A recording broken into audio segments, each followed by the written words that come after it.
Okay, guys, another good game with a lot of scoring. I still think that we're going to need upwards of 50 points to win these games. The bad news, Holliston scored 57 points. 30 points of that came from three-pointers. They scored 10 three-pointers.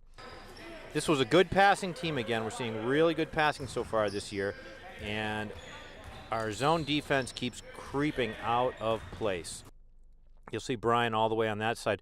We have 3 or 4 guys almost underneath the basket. Nobody up around the foul line and nobody up front. That leaves 2 guys wide open for shots. This is a problem that continues, and it was just like last week. We did the same thing. People don't stay in their positions. So all they do is kick it out to their best shooter who's sitting there waiting. Bang, he hits it. Look at their defense. This is how a wide zone should look. 2 guys up in front of the foul line, 2 guys back guarding against shots from the baseline, and 1 guy inside.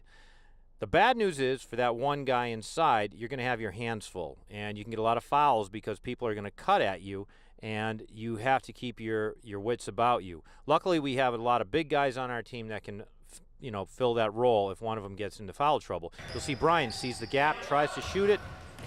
The 2 guys that came over, they came over to block Brian, and it's a little easier to go in and block somebody who's driving to the hoop than it is to run out and try to put your arm up and stop a 3-point shot. You'll see in this play, ball goes back to Cam. This guy tries to run at Cam and get his hand in the face. That's really not that effective if you're too far away. What did work for us in this game was the inside game. And anytime we get one of our bigs one-on-one with somebody, we have to give them the ball.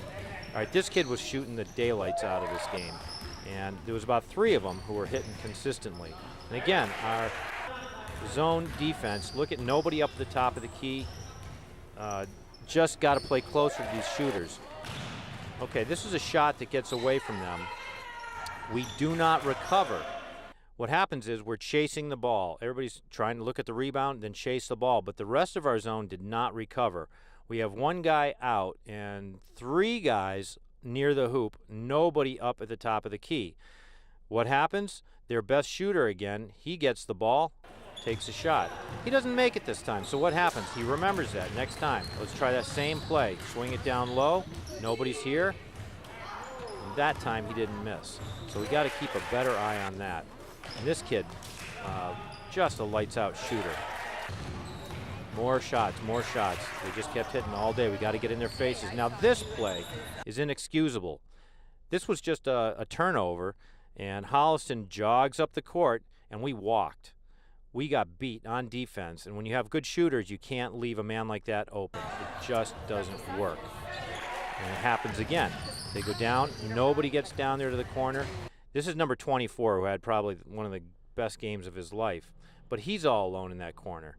So you see, we've got to start hustling back on defense because every time we don't, we pay. Okay, another problem we have. We are playing chase the ball. Everybody's going to where the ball is. That's not zone defense. You got to stay in your place. Look at that. Nobody up top. This is the travel of the week.